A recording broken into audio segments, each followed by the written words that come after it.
Ustadz Khalid Basalamah diperiksa KPK terkait dugaan kasus korupsi haji tahun 2024. Dia dipanggil bukan sebagai tersangka, tapi sebagai saksi. Jadi KPK lagi menyelidiki kasus dugaan korupsi kuota haji khusus. Menurut juru bicara KPK, Budi Prasetyo, KPK periksa Ustadz Khalid pada 23 Juni lalu.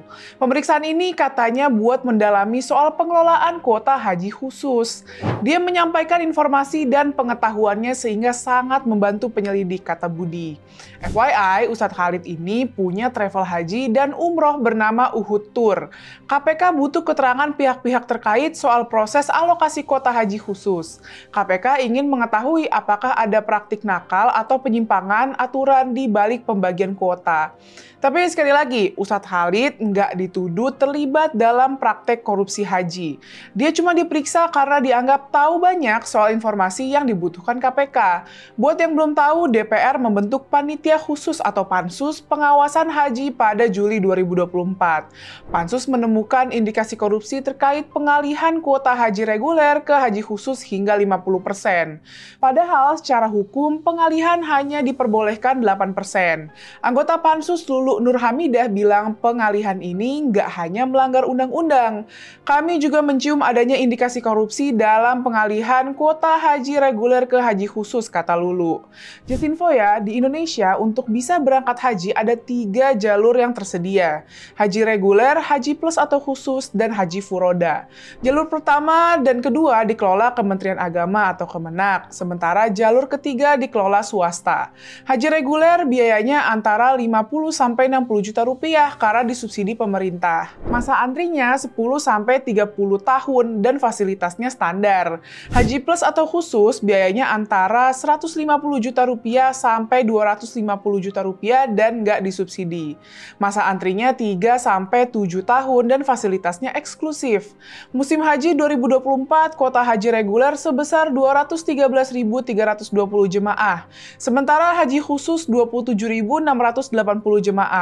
Jadi kalau kuota haji reguler dialihkan ke khusus sampai 50% itu jelas berdampak pada masa antri haji reguler.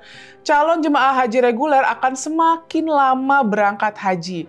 Pansus juga nemuin layanan haji 2024 yang kacau balau. Banyak jemaah yang ngeluh soal tenda yang diisi terlalu banyak jemaah, makanan yang nggak layak, dan penginapan yang sempit. Ketua KPK Setio Budianto bilang dugaan korupsi haji nggak cuma terjadi di 2024, tapi juga mungkin di tahun-tahun sebelumnya.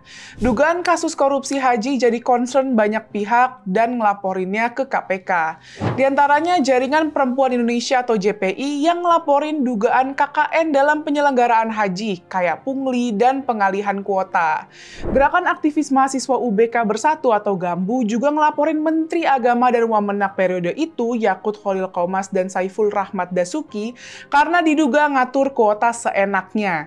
Tapi sampai Mei 2025 belum ada perkembangan signifikan terhadap laporan itu dari KPK. Pengelolaan haji di Indonesia memang tampak kacau ya. Misalnya tahun 2023 Indonesia dapat tambahan 8.000 kuota haji sehingga totalnya 221.000 jemaah. Tapi publik curiga karena nggak jelas siapa aja yang dapat jatah itu. Diduga kuota itu lebih banyak jatuh ke travel besar, bukan ke jemaah yang udah antri puluhan tahun. Yang terbaru, penyelenggara haji Indonesia tahun ini dapat rapot merah dari Arab Saudi.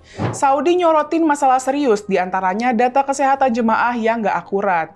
Padahal data ini penting banget buat kebutuhan manajemen resiko kesehatan jemaah selama ibadah. Gara-gara penilaian buruk ini, Saudi wacanakan mengurangi kuota haji kita sampai 50% pada musim haji tahun depan. Pemerintah harus segera membenahi tata kelola haji untuk mempersempit celah praktek korupsi. Peningkatan layanan kepada jemaah juga mutlak dilakukan.